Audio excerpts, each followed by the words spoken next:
이사야 53장 5절 6절입니다. 제 성경이 구약 성경 제 성경이 구약 성경 1033쪽입니다.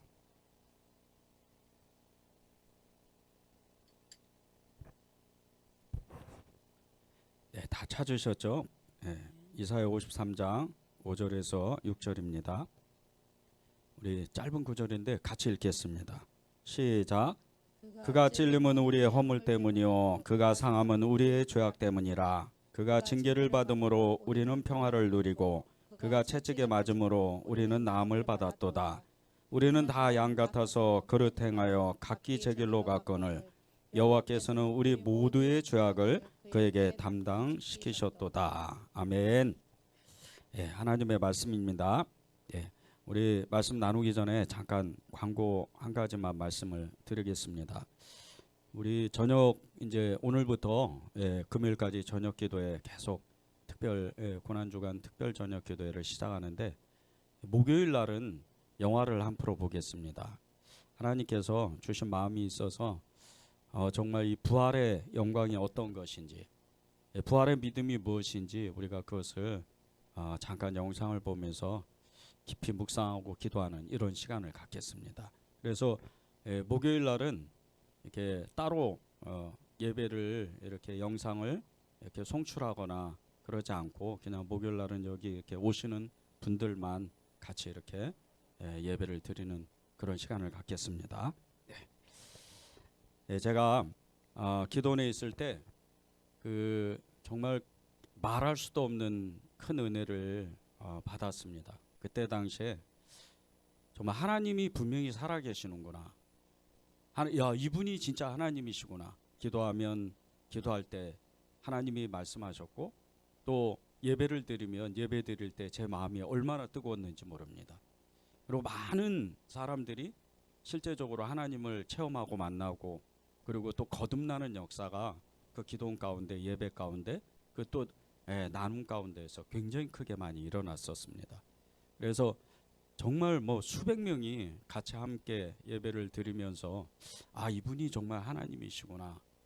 그래서 큰 은혜를, 정말 지금 말로 다 할 수 없는 은혜를 누렸죠. 그 중에 이제 한 목회자분이 정말 너무나 큰 은혜를 받아서 그 기도원을 이제 섬기겠다고 목사님하고 이야기를 하고 잘 섬겼어요. 섬겨서 목사님이 물신양면으로 그 이제 목회자분을 도와주시고 그랬는데, 어느 날 갑자기 이 목회자분이 갑자기 목사님께 이렇게 반대된 의견들을 많이 이렇게 의견을 내고, 그리고 끝내는 기도원을 나가버리더라고요. 그리고 기도원을 나가서 정말 너무나도 어처구니 없게 기도원 앞에다가 교회를 개척했어요. 그래서 많은 사람들이 왜 저렇게 하지? 이렇게 의문을 가졌는데, 저는 혼자 그런 생각을 했었어요. 은혜를 원수로 갚는구나. 정말 하나님을 뜨겁게 만났다고 하면서 하나님의 말할 수 없는 은혜를 체험했으면서 어떻게 이렇게 은혜를 원수로 갚을까?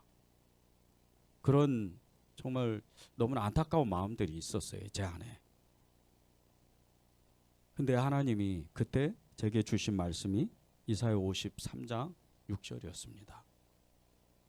우리는 다 양 같아서 그릇 행하여 각기 제 길로 갔거늘 여호와께서는 우리 모두의 죄악을 그에게 담당시키셨도다. 이 말씀을 봤는데 진짜 이루 말할 수 없는 은혜를 그때 누렸습니다. 그렇구나. 우리는 양 같아서, 내가 양이었구나. 이 양이 왜 양 같다고 말씀하셨을까? 제가 여러 이런 자료들을 찾아보니까, 그때는 이제 평신도라 잘 몰랐기 때문에 여러 자료들을 오랫동안 찾았어요.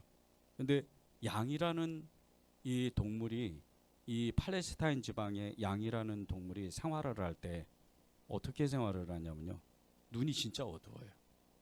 눈이 너무 나쁜 거예요. 그래서 1m 앞에를 그 이상을 쳐다보지를 못해요.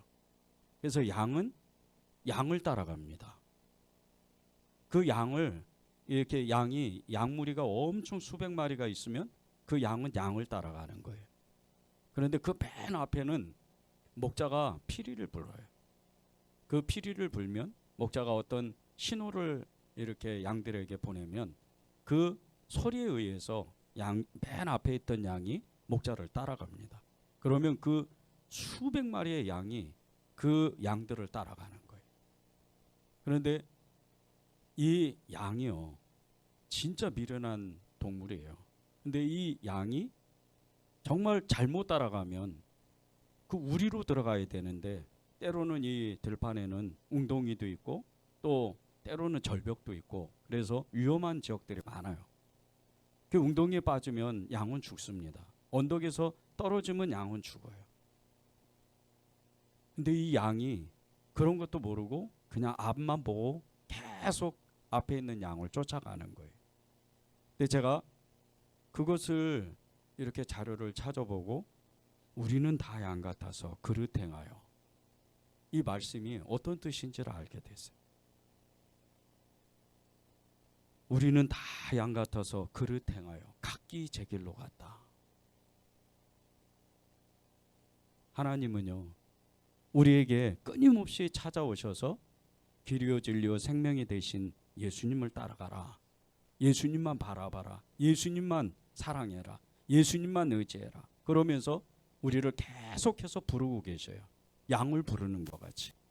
그런데 이 양과 같이 제 자신이 정말 한 치 앞도 살아갈 수 없는, 한 치 앞도 알 수 없는 이 세상 가운데에서 제 마음대로 살아가 보는 거예요.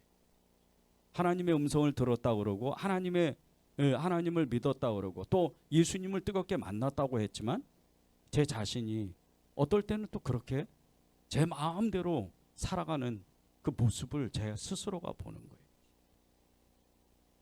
하반절입니다. 각기 제 길로 갔거늘 여호와께서는 우리 모두의 죄악을 그에게 담당시키셨도다. 제가 그렇게 제 마음대로 막 살아보는데 제 마음대로 그냥 살다가 때로는 너무나 큰 잘못을 저질러서 은혜를 잊어버리고 때로는 정말 넘어지고 쓰러지고 그런 가운데 주님은 또 저를 찾아오셔요. 그리고 제게 또 말할 수 없는 은혜를 주시는 거예요. 저의 모든 연약한 모든 죄를 주님이 담당을 하시는 거예요.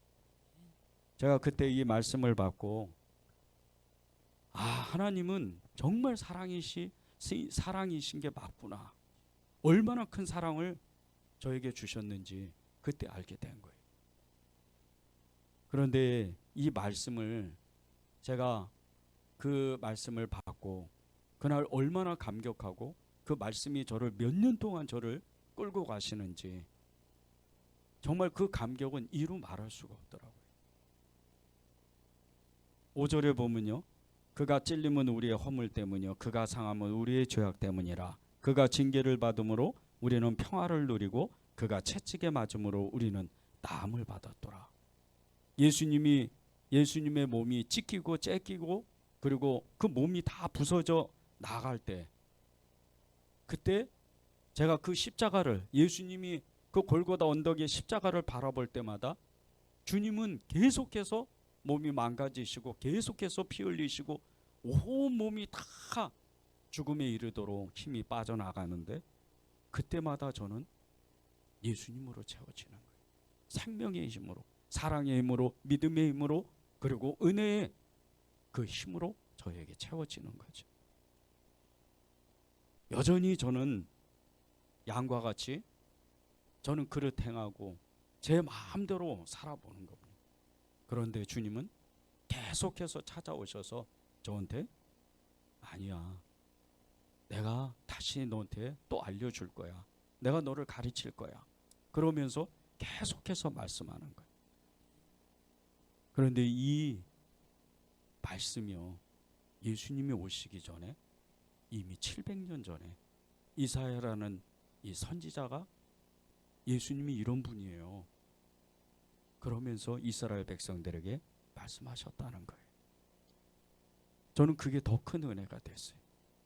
예수님이 오시기 전에 그러면 지금 우리가 사는 이 세상 가운데에서 이사야 선지자를 우리가 그 선지자가 이 말씀을 선포했을 때 그때로 돌아가 보면 무려 2800년이에요. 2800년 전에 그 이사야라는 선지자가 하나님의 마음을 받고 저와 여러분에게 말씀하고 있는 거예요. 예수님이 이런 분이에요.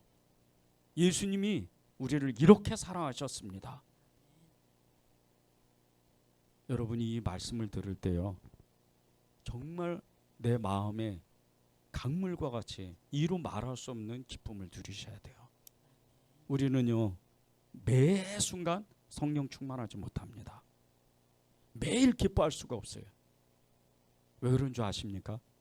우리 안에는 본능적으로 이 원죄 때문에, 우리의 그 나쁜 기질 때문에 우리 안에는 끊임없이 불신앙이 계속해서 솟구쳐 올라와요. 그래서 기쁨을 누리지 못하는 거예요. 우리가 만약에요 24시간 기쁨을 누리고 매일 일주일, 한 달, 1년, 평생에 나날토록 기쁨을 누린다면 우리는 정말 하나님 앞에 대단한 일들을 할 거예요. 그런데 우리가 그런 사람이 못 됩니다. 그래서 주님은 계속해서 우리에게 말씀을 하신 거예요. 내가 너를 사랑한다. 오늘 이 이사야 53장 5절 6절 말씀은요, 주님이 우리를 사랑하신다는 말씀이에요. 그런데 그것이 이 이사야 선지자가 예수님 오시기 700년 전에 이 말씀을 선포했는데 예수님은 실제적으로 당신의 몸을 그대로, 이 말씀을 그대로 실현하셔요. 그래서 십자가에 당신의 몸을 다 찢으시는 거예요. 십자가에 오르셔서 당신의 몸을 다 망가뜨리시는 거예요. 오늘 이 이사야 53장 5절 6절 말씀을 붙잡고 주님이 기독해 하시는 것은 십자가의 주변에 있던 사람들을 통해서 하나님이 우리를 얼마나 사랑하시는지, 하나님이 무엇을 말씀하시는지를, 그것을 깨달아서 실천하라는 마음을 주셨어요. 오늘 이 십자가 주변에서, 예수님의 골고다 언덕의 십자가 주변에서 세 부류의 사람들이 있습니다. 그 세 부류의 사람들이 나와요. 불과 얼마 전까지만 해도 예루살렘에 들어가시는 예수님을 영접하면서 수많은 무리들이 정말 이루 헤아릴 수가 없어요. 그 수많은 무리들이 이렇게 외쳤어요. 호산나 호산나, 주의 이름으로 오시는 이여 찬송합니다. 당신은 왕 중의 왕이십니다. 그렇게 찬송을 하는 거예요. 근데 그 말을, 정말 그 말을 하고 얼마 지나지 않아서 바로 군중들은 싸늘하게 분노에 찬 얼굴로 예수님을 바라봐요. 그리고 예수님을 보면서 아주 저주 섞인 목소리로 이렇게 외칩니다. 바라바를 우리에게 놓아주고 예수는 죽여주십시오. 예수를 죽이시오. 예수를 죽이시오. 이렇게 외치는 거예요. 이렇게 외치는 이 군중의 무리의 그 마음이요, 인간의 변덕스러운 아주 사악한 그런 마음이라는 거예요. 그런데 그 마음이 우리 안에도 있다. 우리 안에도 이 군중들의 변덕스러운 마음, 자신이 원하는 것이 아니면 다 받아들이지 않으려고, 외면하려고 아예 싸늘한 눈초리로 예수님을 바라보는 것처럼 그런 마음이라는 거예요. 그런데 이 마음이요, 북이스라엘의 초대 왕이었던 여로보암의 죄예요. 이 여로보암이라는 사람은 하나님의 선지자를 통해서 정말 말할 수도 없는 축복을 받았어요. 말할 수도 없는 그 축복은 이스라엘의 12지파 중에 10지파를 나누어서 북쪽에 가서 나라를 세우라는 거예요. 그리고 초대 왕이 되겠다는 거예요. 그리고 네가 하나님을 잘 믿으면 너의 자자 손손이, 정말 이 후손들이 큰 축복을 받을 거다. 이런 예언적인 말씀을 받은 사람이. 그런데 그가 이 여로보암이 북쪽에 가서 이 사마리아 땅 가가지고 나라를 세우면서 하나님을 떠나버려. 거기다가 우상 숭배하고 우상의 제물들을 세우고 백성들에게 레위 지파의 사람들 제사장도 아니고 일반인들을 제사장으로 세워서 이것이 하나님입니다. 그리고 여기는 송아지 우상을 만들고 저기는 다른 또 짐승의 우상을 만들어 가지고 그게 하나님이라고 제사 지내라는 거예요. 예배하라는 거예요. 하나님은 이 북이스라엘의 계속된 이 왕조들, 이 북이스라엘 백성들에게 계속해서 여로보암의 죄라고, 여로보암의 죄를 쫓았다고, 여로보암의 죄가 이것이라고 계속해서 말씀하십니다. 근데 이 여로보암의 죄가 자기 마음대로 사는 거예요. 우리는 다 양 같아서 각기 제 길로 갔거늘. 이 말씀이 우리의 현실이라는 거예요. 그런데 십자가의 주변에 있던 수많은 무리들이 그런 마음이라는 거예요. 이 수많은 무리들이 예수님을, 하나님을 그렇게 죽여달라고, 그렇게 죽이라고 외쳤던 그 마음은 이사야 53장 6절의 마음이라는 거예요. 우리는 다 양 같아서 그릇 행하여 각기 제 길로 갔거늘 여호와께서는 우리 모두의 죄악을 그에게 담당시키셨도다. 주님은 그럼에도 불구하고 저와 여러분과 이 군중의 무리들, 이 사람들을 사랑하셨어요. 끊임없이 찾아오시고 지금도 저와 여러분에게 계속해서 말씀으로 찾아오시고 성령으로 찾아오시고 환경을 통해서, 자연을 통해서 하나님은 여러분을 찾아오셔요. 그리고 끊임없이 말씀하시는 거예요. 생각을 고치라. 그리고 나에게 돌아와라. 그래서 호세아 선지자는 하나님께, 여호와께 돌아가자, 그렇게 선언을 한 거예요. 온 인류의 이 모든 죄를 짊어지신 예수님, 그분은요 이 우리를 얼마나 사랑하신다는 것을 이사야 53장 이 6절의 말씀, 이 5절 6절의 말씀을 그대로 당신의 몸을 스스로 찢으셔서 그걸 그대로 예언을 성취하는 거예요. 그런데 그분이 진 이 십자가는 모든 인류의 어떠한 짐보다, 삶의 어떠한 무게보다, 어떠한 그 짐보다도 훨씬 더 무거운 십자가의 짐이라는 거예요. 이 십자가의 무게는 아무도 감당할 수가 없습니다. 그런데 주님은 저와 여러분을 너무나도 사랑하셔서 이 짐을 기꺼이 짊어지시는 거예요. 그것도 6시간 동안. 죽음의 고통의 시간이에요. 보통 십자가에 달리면요, 사람이 십자가에 못 박히면 72시간을 산답니다. 3일을 넘게 사는 거예요. 그런데 예수님이 얼마나 무수한 매를 맞았는지, 얼마나 심한 고통을 당했는지 얼마 살지를 못해요. 아침 9시에 십자가에 달리셔서 불과 얼마 시간 되지 않는 6시간이 지난 오후 3시에 숨이 끊어져요. 해가 정말 너무나도 밝게 비치는 이 대낮 한낮에 예수님이 돌아가시는데, 예수님이 숨을 거두실 때 그 지역에, 온 지역에 어둠이 휩싸이기 시작합니다. 그런데 칠흑 같은 이 어둠 속에서 정말 이 십자가의 저주와 같은 이 십자가의 죽음의 그 그늘 때문에 그 지역은 완전히 정말 처참한, 너무나도 무거운 정적이 휩싸이는 거예요. 왜 예수님이 이 십자가를 짊어지셨는가? 왜 예수님이 이 군중의 무리들을 위해서, 저와 여러분을 위해서 이 십자가를 지셨는가? 그것은 주님의 사랑 때문이었다는 거예요. 각기 제 길로 갔다. 우리는 다 양 같아서 각기 제 길로 갔다. 이 말씀 하나만 기억해도요, 우리의 평생에 주님을 잊어버릴 수가 없습니다. 우리의 평생에 주님을 외면할 수가 없어요. 우리의 평생에 주님을 사랑하지 않고는 견딜 수가 없는 거예요. 저는 이 말씀을 처음 받았을 때 그때하고 지금하고 제 마음을 비교해 보면 정말 주님께 어떨 때는 너무나 안타까울 때가 있어요. 그때는 너무 뜨거웠어요. 주님이 아니면 아무것도 안 했어요.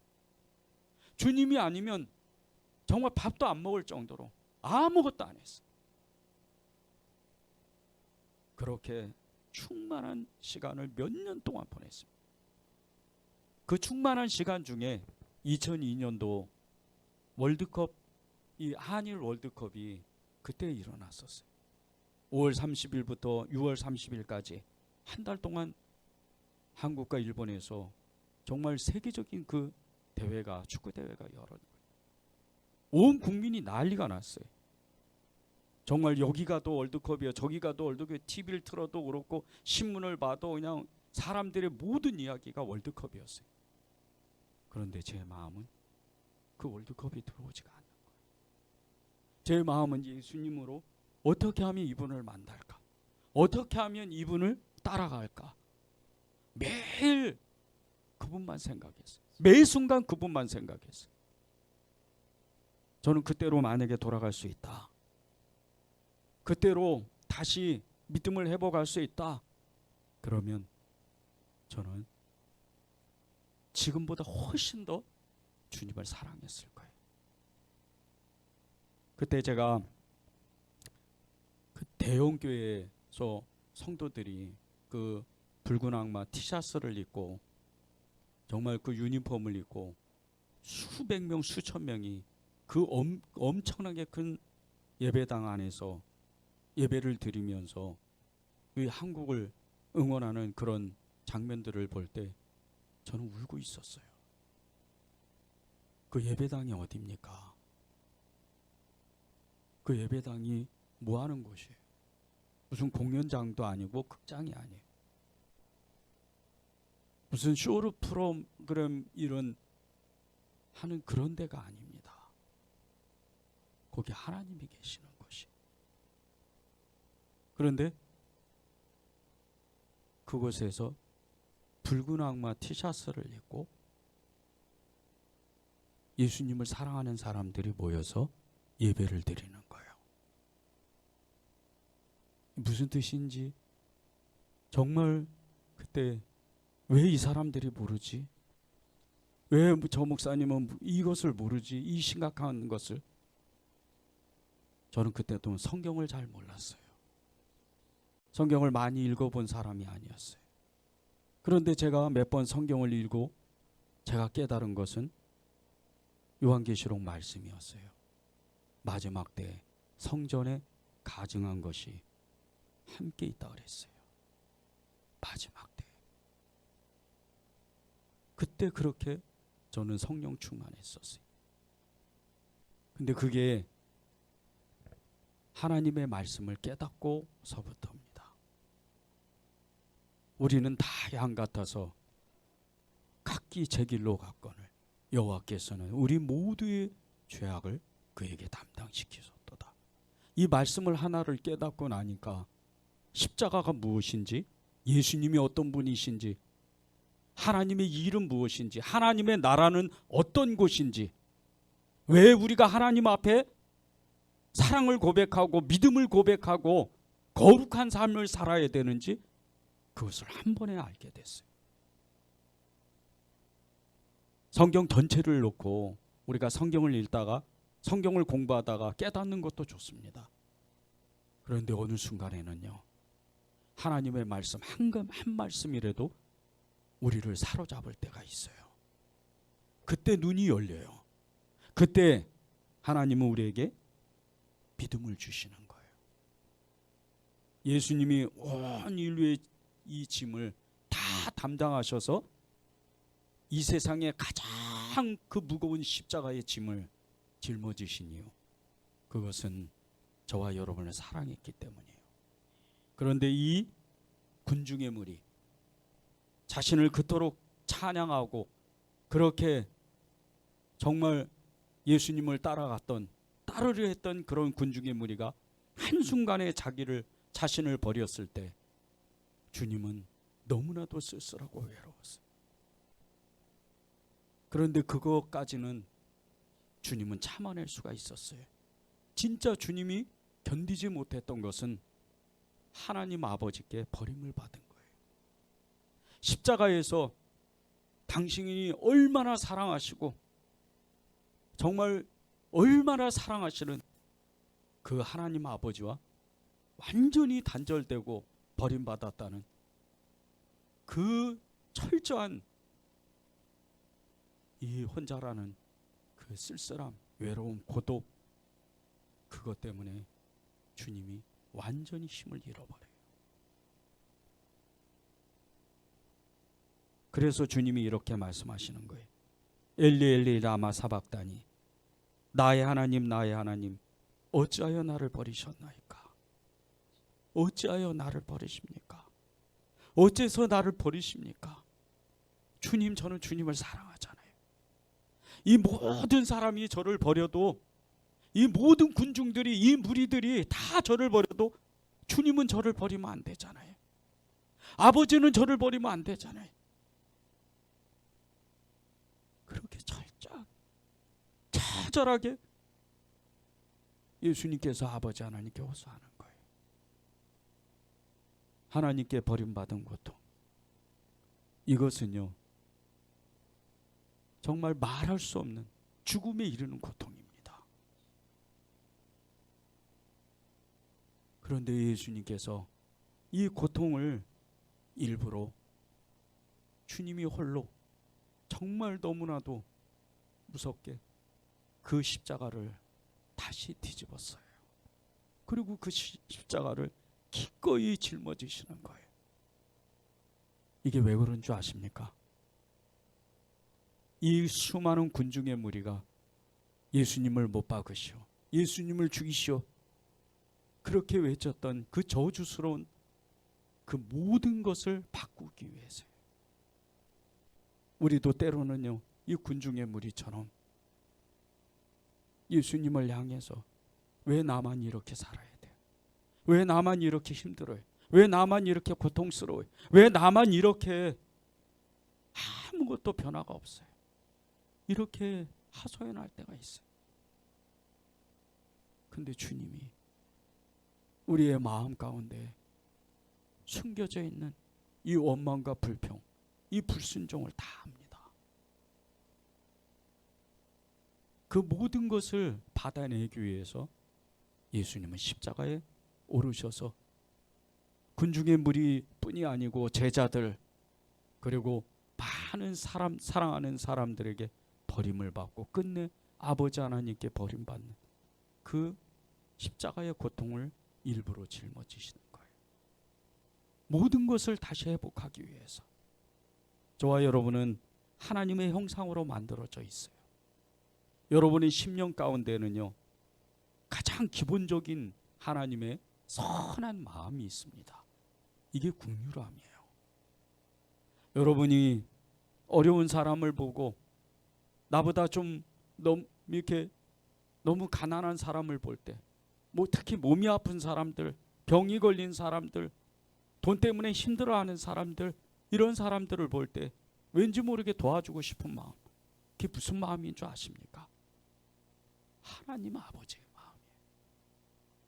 아버지의 마음, 그분의 마음인 거예요. 그런데 그 마음이 예수님의 이름으로 여러분의 마음속에 있다는 거예요. 이것을 아는 사람이 드물어요. 많지가 않습니다. 하늘의 비밀은요 이미 이 세상 가운데 교회 안에 다 풀어서 하나님이 보여주셨어요. 그런데 하나님이 일부러 예수님께서 3년 동안 공생애를 사시면서 아주 가난한 사람들, 수많은 무리들 찾아다니면서 그들을 먹이시고 입히시고 그들에게 하나님의 나라를 전하시고 그들에게 하나님이 어떤 분이신지 어떤 사랑을 주시는지 알려주셨는데 많은 사람들이 다시 예수님께 돌을 던지고 예수님을 죽이라고 외치는 거예요. 주님은 이 모든 것을 이미 아셨어요. 우리는 다 양 같아서 각기 제 길로 갔거늘. 이 말씀 속에는요, 우리의 모든 마음, 우리의 어떤 동기들, 이 모든 것들을 다 알고 있다는 거예요. 그런데 우리 안에 있는 선한 마음, 그것을 꺼내시기를 원하셔요. 그 선한 마음을 하나님은요, 꺼내셔서 이제 외로운 사람, 쓸쓸한 사람, 고독한 사람, 이런 사람을 회복시키시기를 원하시는 거예요. 여러분을 통해서 그걸 하고 싶으신 거예요.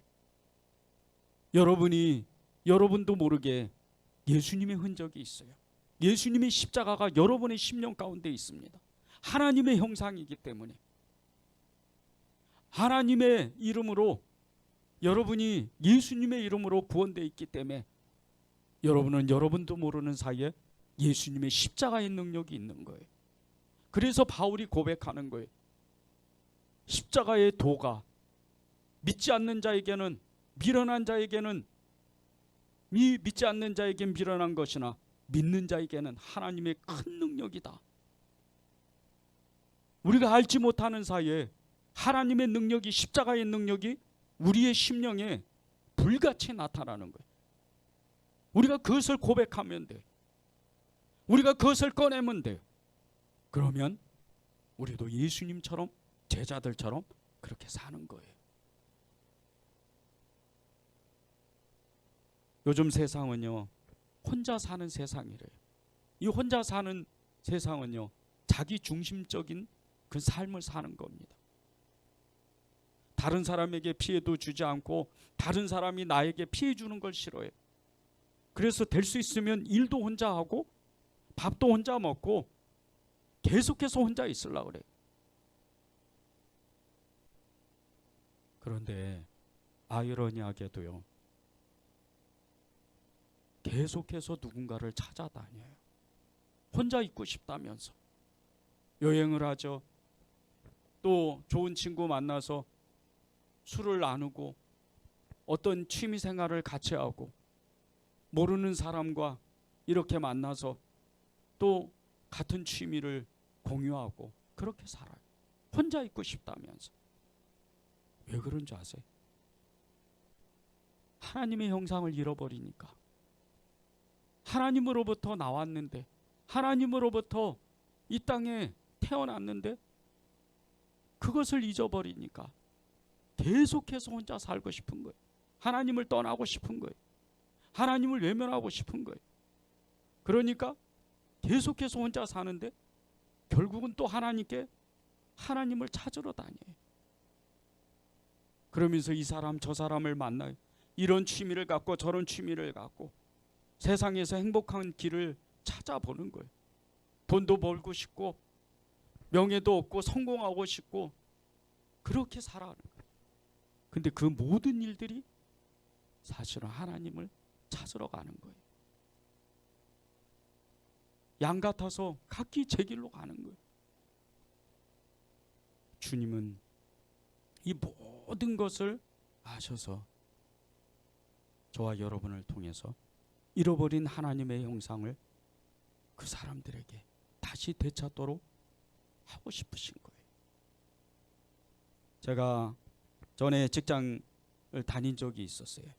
직장 다니면서 그 직장 사장으로 오너로 만난 분이 정말 그 업계에서는 정말 둘째가라면 서러울 정도로 크게 성공했던 분이에요. 그냥 1년에 거의 3분의 2는 해외 출장을 다니는 그런 분이었어요. 그래서 그분 자가용을 운전하면서 한 1년 가까이를 일을 했는데 이분을 가만히 보니까 돈도 엄청나게 많고 자기가 가진 재산도 정말 그 너무나 진짜 셀 수도 없어요. 엄청나게 부자예요. 그런데 그런 성공한 부자가 뭔지 모르게 쓸쓸한 거예요. 어디를 이렇게 같이 가자면 계속해서 뭔가를 저한테 물어봐요. 그러면서 나중에는 이제 자기가 비행기를 타면 외국에 가면 통일교라는 그 이단이 자꾸 자기를 신자가 뭔 쪽지를 주고 책자를 주면서 이렇게 포교 활동을 하는데 이것이 맞냐고 물어본 적이 있었어요. 그때 마음이 너무 안타깝더라고요.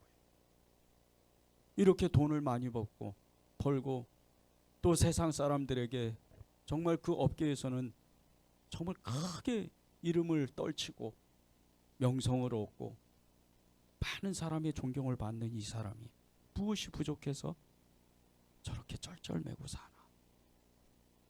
그리고 하다못해 예수님을 믿는 것도 아니고 이단의 유혹을 받을까. 성공이 다가 아니라는 거예요. 성공하면 할수록 뭔가 부족한 거예요. 계속해서 뭔가 하나님을 찾고 싶은데 방법을 모르는 거예요. 이 군중의 무리들이요, 왜 예수님께 돌을 던지고 그렇게 예수님을 죽이라고 했는 줄 아십니까? 이 군중의 수많은 무리들은 예수님이 메시아하고 예수님이 정말 그리스도이시면서 이 유다를, 이 유대 땅을 로마에서 압제해서 풀어줄 그런 왕인 줄 알았어요. 혁명가인 줄 알았어요. 그런데 너무 초라한 거예요. 그 즉시 마음이 돌아서는 거예요. 여로보암의 죄를 쫓아서 한없이 예수님을 때리고 돌을 던지고 죽이라고 외치는 거예요. 세상 사람들이 지금 이렇게 살고 있어요. 세상 사람들이 하나님을 모르는 게 아닙니다. 예수님을 모르는 게 아니에요. 왜 세상 사람들이 예수님을 외면하는 줄 아세요? 증인이 없으니까. 예수님의 사람이 없으니까 외면하는 거예요. 향기가 나타나지 않으니까. 세상 사람들이 하나님을 떠나는 거예요. 우리는 다 양 같아서 각기 제 길로 갔거늘.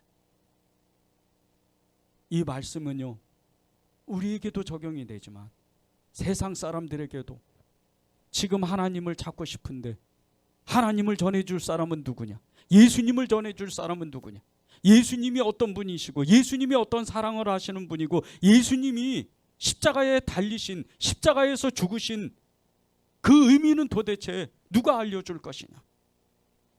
그렇게 세상 사람들은 우리에게 외치고 있는 거예요. 2023년도 이 고난주간을 보내면서요, 우리가 십자가만 붙잡고 있을 수가 없어요. 세상은 너무 빠르게 변하고 있습니다. 언제까지 주일에 나와서 대표 기도를 하면서 일주일 동안 죄를 지었습니다, 또 예수님의 보혈로 씻어주세요, 이런 기도를 언제까지 갈 거냔 말입니까? 이제는 그렇게 하면 안 돼요. 하나님, 이 세상이 혼탁하고 더럽지만 제가 주님을 증거하고 바울이 고백했던 것처럼 예수님의 흔적을 가지고 수많은 군중의 무리들에게 예수님은 사랑이시다, 예수님은 하나님이셨다, 예수님은 그리스도이셨다, 그렇게 전할 그런 사람이 되겠습니다. 그렇게 주님은 우리를 그렇게 쓰고 싶으신 거예요. 이 십자가가요, 우리에게 채워지면 우리가 느끼는 가장 큰 은혜 중에 하나가 우리의 외로움이 사라집니다. 고독이 사라지는 거예요. 저도 주님 앞에 처음 나왔을 때, 처음 주님을 영접했을 때 제일 먼저 느낀 것이 외로움이 사라졌던 거였어요. 제가 그때 울면서 기도했던 그 기억이 너무 생생해요. 주님을 사랑합니다. 근데 주님이 저한테 이런 마음을 주시더라고요. 외로워하지 마라. 세상 사람 다 너를 버려도 나는 너를 버릴 수가 없어.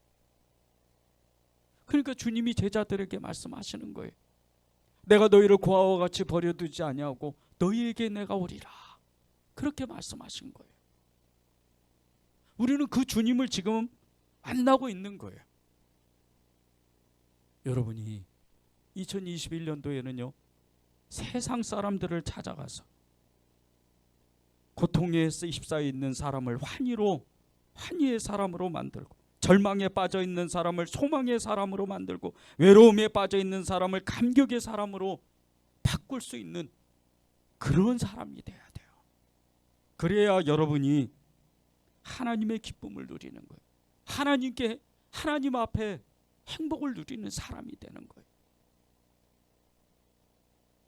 두 번째는요, 예수님의 십자가의 주변에 있던 사람들 중에 하나님을 너무나도 사랑했던 사람들이 있었어요. 이 사람들이 예수님의 어머니 마리아와 예수님의 제자 요한, 그리고 예수님을 따랐던 제자들이었어요. 12 제자들이 아닙니다. 막달라 마리아를 비롯해서 예수님의 따랐던 수산나 마리아, 이런 제자들이 따로 있었어요. 예수님께 속한 여자 제자들이었죠. 이 사람들은요 주님 앞에 얼마나 헌신했는지 몰라요. 예수님이 잡히시던 날 밤에 수제자 베드로를 비롯해서 12 제자 다 도망갔습니다. 그리고 요한은 그 마음을 돌이켜서 다시 주님 앞에 나와요. 그래서 요한 한 사람밖에 예수님이 십자가 옆에 있었던 거예요. 그리고 거기에 예수님의 어머니 마리아, 막달라 마리아, 그리고 예수님의 제자들이 있었던 거예요. 요한복음 19장 25절 27절입니다. 예수의 십자가 곁에는 그 어머니와 이모 글로바의 아내 마리아와 막달라 마리아가 섰는지라. 예수께서 자기 어머니와 사랑하시는 제자가 곁에 서 있는 것을 보시고 자기 어머니에게 말씀하시되 여자여 보소서 아들이니이다 하시고, 또 그 제자에게 이르시되 보라 내 어머니라 하신대. 그때부터 그 제자가 자기 집에 모시니라. 여기서 나오는 사람들이 예수님의 어머니 마리아, 그리고 예수님의 제자 요한, 막달라 마리아와 그 외 여자들이 있어요. 근데 이 여자들은 예수님의 진정한 제자들이었어요. 죽기를 각오하고 로마 병정 앞에서, 그리고 대제사장의 무리, 그리고 수많은 군중들의 무리 앞에서 자신들은 예수님을 믿는다고 나온 사람들이었어요. 이 사람들은 예수님을 목숨과 같이 사랑했습니다. 특별히 예수님의 어머니 마리아는 자신의 아들이면서 육신의 아들인데도 그 어렸을 때, 아니 예수님을 잉태하기 전에, 성령으로 잉태할 때 천사로부터 받은 하나님의 말씀을 기억해요.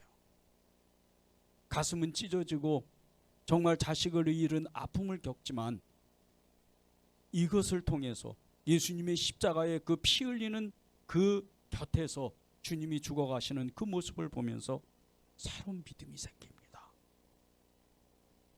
그리고 교회를 일으키는 거예요. 예수님의 제자 요한, 엄청난 그 믿음으로 예수님의 십자가의 그 철저히 흐르는, 차절히 흐르는 피를 보며, 그 보혈을 보면서 예수님의 어떤 분이신지 깨닫게 되는 거예요. 수제자 중에 수제자 마리아, 이 막달라 마리아는 7 귀신 들린 사람이었어요. 그가 한순간에 예수님의 그 죄사함의 은혜를 받고 예수님이 살아계실 때, 예수님을 따라다닐 때 그는 수많은 기적과 이적과 하나님의 말씀을 들었어요. 한 번도 흔들리지 않았어요. 그래서 부활의 증인이 되는 거예요. 부활하신 예수님께서 제일 처음 만난 사람이 마리아입니다. 예수님이 이 사랑하는 제자에게, 그리고 당신의 어머니 마리아에게 여자여 보소서 당신의 아들이니이다 그렇게 말씀하실 때, 이 요한은 예수님의 동생들 야고보와 유다도 다 그 4명이나 된 예수님의 동생들이 있었지만 그 어머니 마리아를 모신 것은 예수님의 제자 요한이었어요. 이것은 예수님이 누구신 것을 알았기 때문이에요. 예수님의 그 엄청난 사랑의 믿음을 받고 그는 일평생토록 하나님의 손에 붙잡힌 바에서 엄청난 일을 합니다. 그리고 맨 마지막에 인생의 끝말에 그는 인류의 모든 미래를, 지금 저와 여러분이 앉아서 예배드리는 이 모습까지도 다 요한은 본 거예요. 인류의 마지막을 보는 거예요. 이런 큰 은혜를 받아요. 요한이 받은 은혜는 이루 말할 수가 없어요. 그 외의 여자들, 수산나 마리아를 비롯해서 수많은 사람들은요, 초대교회가 형성될 때, 초대교회가 일어날 때 이 그 외의 여자들이 없었으면, 이 막달라 마리아를 비롯해서 이 제자들이 없었으면 교회가 온전히 서지를 못합니다. 누가 교회에 그 어려운 일들을 감당할 거예요? 계속해서 예수를 믿는 사람이 잡혀가고 예수를 믿는 사람이 끌려가는데 그 어려운 일들을 누가 합니까? 이런 제자들이 있으니까, 이런 믿음의 사람들이 있으니까 교회가 일어나기 시작하는 거예요. 예수님의 십자가 주변에 있던 수많은 군중들의 무리는 다 각기 제 길로 갔지만 예수님의 가까이 있던 어머니 마리아와 요한과 그리고 막달라 마리아, 그 외에 여러 여자들은요, 그 마음을 하나님께 고정하기 시작을 했어요. 그리고 그들은 하나님께 의지하기 시작을 하는 거예요. 하나님의 말씀을 그대로, 말씀에 그대로 살아내는 거예요. 그러니까 요한이 자신의 어머니도 아닌 예수님의 어머니를 죽기까지 섬기는 거예요. 그리고 그는 실제적으로 이 제자들과 함께 순교하지 않고 자신의 삶을 100세가 다 되도록 살다가 하나님 앞에 가는 거예요. 이게 예수님을 사랑하는 겁니다. 예수님을 사랑한다. 예수님을 사랑하는 것은 우리는 다 양 같아서 그릇 행하여 각기 제 길로 갔거늘 여호와께서는 우리 모두의 죄악을 그에게 담당시키셨도다. 그에게 담당시키셨도다. 나의 죄를, 너의 죄를, 우리 모두의 죄를 그에게 담당시키셨도다. 이 말씀을 실제로 믿는 사람이에요. 나의 죄를 주님이 다 담당하셨구나. 예수님이 오시기 700년 전에, 내가 지금 사는 이 세계로부터 2800년 전에 말씀하신 그 말씀을 주님이 2100년 전에 당신의 몸으로 그것을 말씀을 실현하고 그 말씀이 여전히 나에게 현재가 되도록, 현재 진행형이 되도록 하나님은 말씀하셨구나. 주님은 나를 여전히 사랑하셨구나. 그것이 예수님의 십자가에 가장 가까이 있던 예수님의 어머니 마리아와 요한과 막달라 마리아 그 외의 여자들이 받았던 믿음이었어요. 여러분이 이 제자들과 같이 하나님을 더욱 붙잡고 예수님을 부르고 예수님을 따라가는 그런 은혜를 누리시기 바랍니다. 세 번째는 억지로 진 십자가를, 그 십자가 때문에 정말 이루 말할 수 없는 하나님의 은혜를 받는, 천국의 이름이 새겨지고 정말 그 자손까지 축복을 받는 그런 사람이 있었다는 거예요. 이 사람이 억지로 십자가를 짊어지고 예수님을 따라갔던 시몬이었어요. 이 사람은 구레네 사람입니다. 이 구레네 지방은 북아프리카의 바닷가에 있는 지역이에요. 이 시몬의 아들들이 알렉산더와 루포입니다. 그런데 이 시몬이 시골에서 예루살렘으로 이제 볼일을 보려고 왔다가 수많은 군중의 무리들이 지나가는 모습을 봐요. 무슨 일이지 하고 이렇게 그 군중의 무리에 가까이 가는데 하필이면 또 로마 군병이 자기를 붙잡고 예수님이 짊어지고 가시는 십자가를 대신 짊어지고 가라는 거예요. 그런데 그 모습을 보니까 너무 처참한 거예요. 패션 오브 크라이스트라는 영화가 있어요.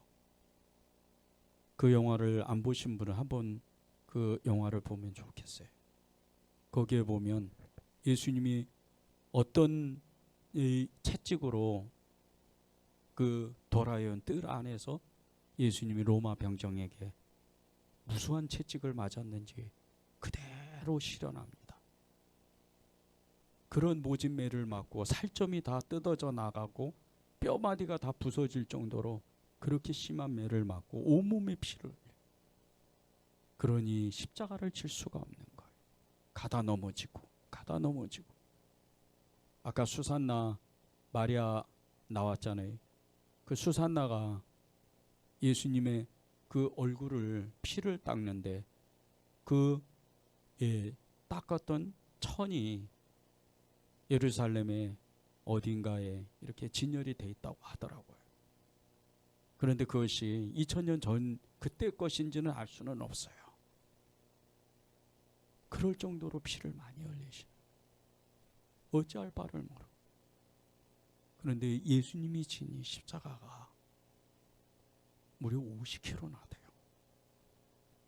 나무가 그냥 나무가 아닌 거예요.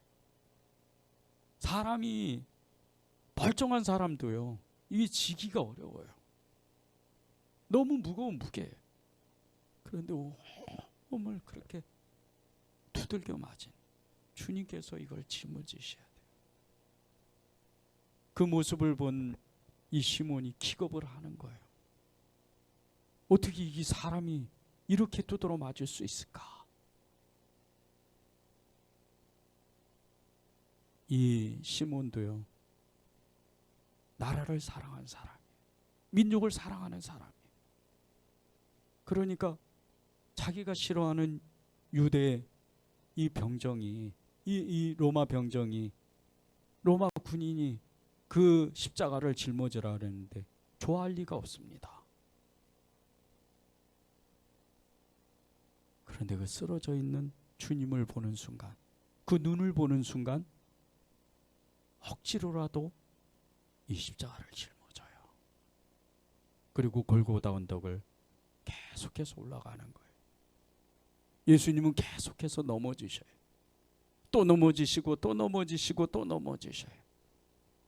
그러면 그 무거운 십자가를 짊어지고 이 시몬은 예수님의 팔을 다시 또 부추기는 거예요.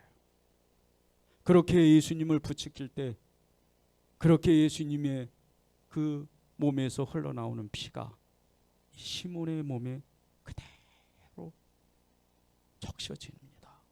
그리고 짊어진 이 십자가에서 묻은 피 또한 계속해서 흘러서 시몬의 머리서부터 계속해서 그 피가, 그 보혈이 계속해서 묻어나는 거예요. 이 은혜 때문에, 이 말할 수도 없는 은혜 때문에 시몬이 변화가 돼요. 저는 그 장면을 계속해서 떠올립니다. 어떨 때는 그렇게 기도할 때가 있어요. 주님, 제가 비록 그런 자격은 없지만 주님, 시몬이 그렇게 주님의 그 피를, 주님의 보혈을 그렇게 맞은 것처럼 저도 그러고 싶습니다. 그런데 이 시몬이 그 맞은 이 십자가는 고통의 십자가예요. 억지로 져야 되는 십자가인 거예요. 마가복음 15장 22절입니다. 제가 세 번역으로 읽겠습니다. 그런데 어떤 사람이 시골에서 올라오는 길에 그곳을 지나가고 있었다. 그는 알렉산더와 루포의 아버지로서 구레네 사람 시몬이었다. 그들은 그에게 강제로 예수님의 십자가를 지고 가게 하였다.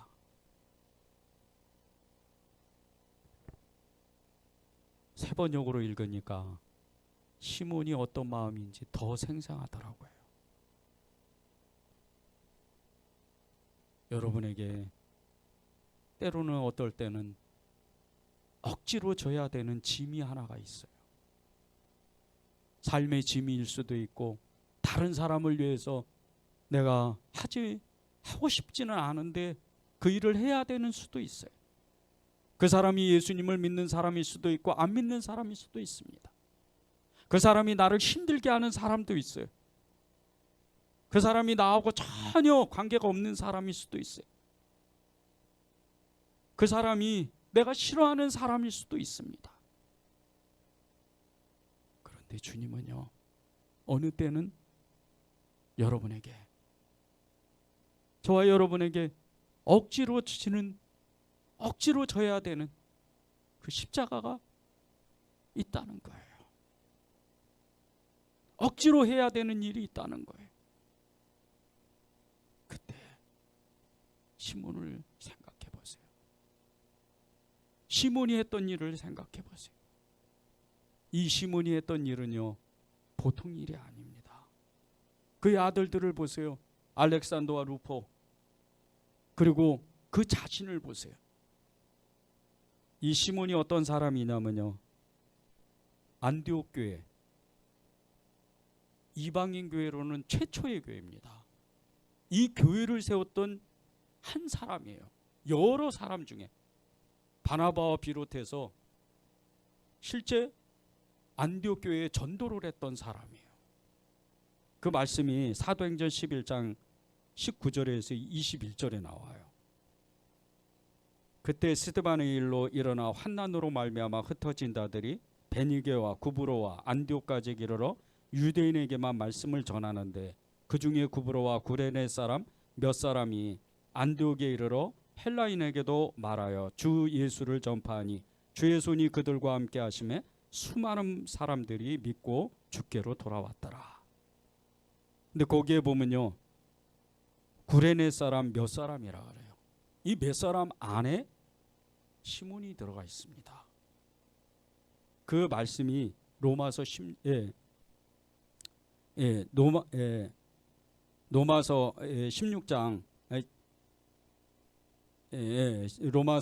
13절에 나와요. 주 안에서 택함을 입은 누포와 그의 어머니에게 문안하라. 그의 어머니는 곧 내 어머니라. 이 구레네 시몬은 실제 니게르 시몬이라는 이름을 또 쓸 때가 있었어요. 그런데 이 니게르 시몬의 아들들, 이 니게르 시몬의 아들들이 루포와 알렉산더라는 거예요. 실제가 이 시몬은 성경 교사였고, 그리고 실제적으로 사도행전 13장 1절에 보면 성경 교사로 나와요. 그 자신도 예수님을 전하고, 그리고 니게르 이 시몬이 성경을 가르치는 거예요. 그리고 그 아들들은 교회의 큰 일꾼이 돼요. 바울이 존경할 정도예요. 그의 어머니는 내 어머니다. 그럴 정도였어요. 시몬이 남긴 이 믿음의 유산, 이것은요, 억지로 진 십자가 때문이에요. 그가 진 억지로 진 십자가, 그 한 가지 때문에 시몬이 받은 은혜는 말할 수도 없는 거예요. 세상 사람들이 저와 여러분을 통해서 지금도 예수님을 알고자 해요. 지금도 예수님이 누군지를 계속해서 물어보는 거예요. 제가 얼마 전에 영화 한 프로를 봤습니다. 안중근 의사에 관련된 영화였어요. 그 영화에 보면 안중근 의사가 정말 이 나라에 헌신하는데 감옥에서, 여순 감옥에서 지낼 때 너무나 힘든 여정을 보내요. 그런데 그 감옥에서 마지막을 보낼 때, 마지막 순간에 정말 말할 수도 없는, 정말 있을 수도 없는 일이 실제 일어납니다. 그 영화에서는 나오지는 않지만 역사의 기록에 보면요, 국가기록원에 보면 이 안중근 의사를 감시하라고 붙여놓은 일본 헌병 병사가 안중근의 추종자, 이 안중근 의사의 추종자가 돼요. 그리고 실제적으로 이 안중근이 이제 순국하고 나서 이 본국으로 돌아가요. 그리고 안중근이 써준 그 서예 필체 하나 가지고 평생을 살아갑니다. 그때 안중근이 써줬던 이 필체가 이런 필체였어요.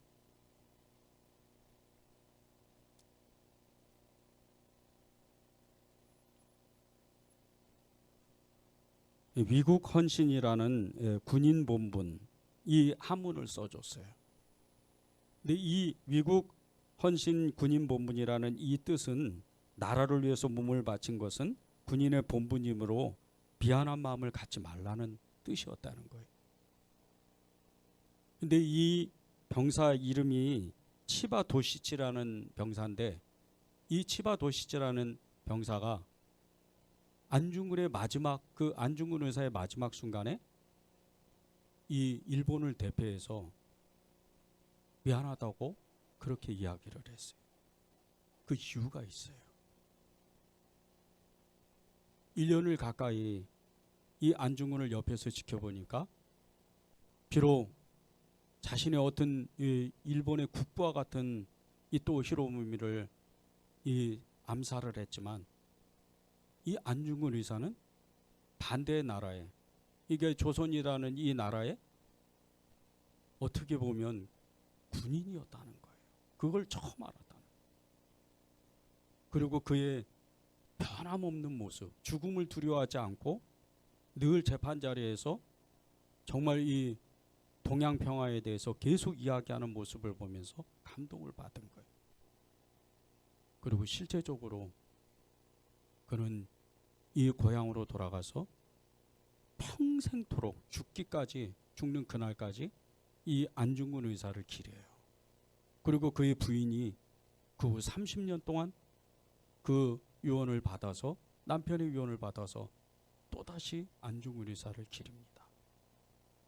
그리고 안중근이 써준 이 위국헌신 군인 본문이라는 이 서예 휴호를 나중에 그 아들이 한국에 기증을 해요.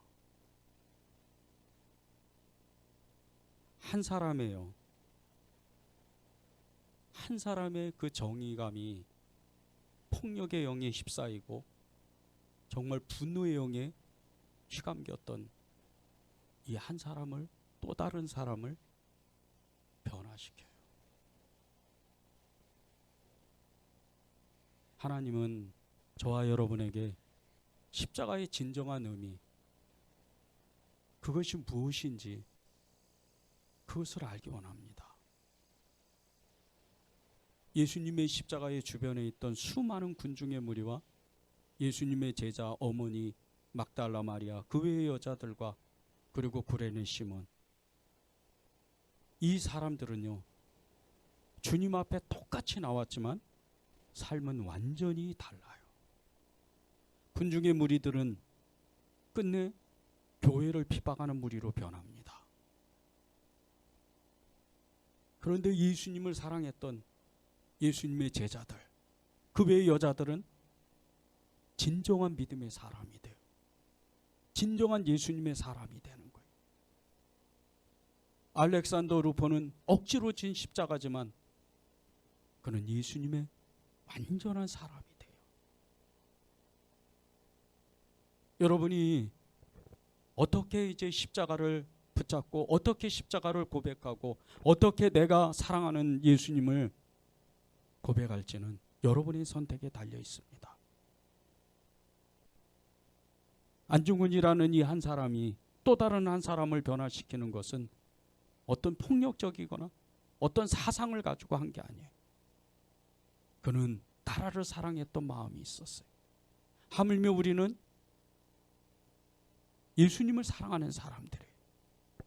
세상 사람들을 향해서 우리가 증거할 수 있는 것은 찬양이나 교회를 다니고 어느 교회를 다니고 나는 어떤 사람이라는 것을 표시하기 위해서 십자가를 목에 거는 게 아니에요. 우리는 예수님을 정말 사랑하고 그분과 완전히 하나 되고 그분으로 살기를 결단해야 돼요. 그것이 십자가의 은혜예요. 이번 연도에 2023년도에 이 고난주가 말씀을 준비하는데 하나님이 저에게 주신 딱 한 가지의 마음이 있었어요. 십자가는 능력이라는 거예요. 십자가는 사랑이라는 거예요. 십자가는 그 앞에서 그저 눈물 한 방 흘리고 돌아서는 게 아니라는 거예요. 십자가는 여전히 영원하게 변하지 않는 거예요. 십자가가 끝나는 날은요, 인류의 모든 마지막이 끝나는 날이에요. 주님이 오시는 그 날이에요. 저는 여러분이 십자가의 주변에 있던 수많은 군중의 무리와 같이 그렇게 살지 않을 것을 저는 믿고 있어요. 저는 여러분들이 오히려 억지로라도 졌던 이 알렉산더 루포의 아버지였던 이 시몬처럼, 아니 예수님의 그 제자들처럼 정말 십자가의 증거자요, 십자가를 짊어지고 바울과 같이 내 몸에 예수 그리스도의 흔적을 가졌다, 내 몸에는 예수 그리스도의 표징이 있다, 그렇게 외치는 삶을 살 줄을 믿습니다.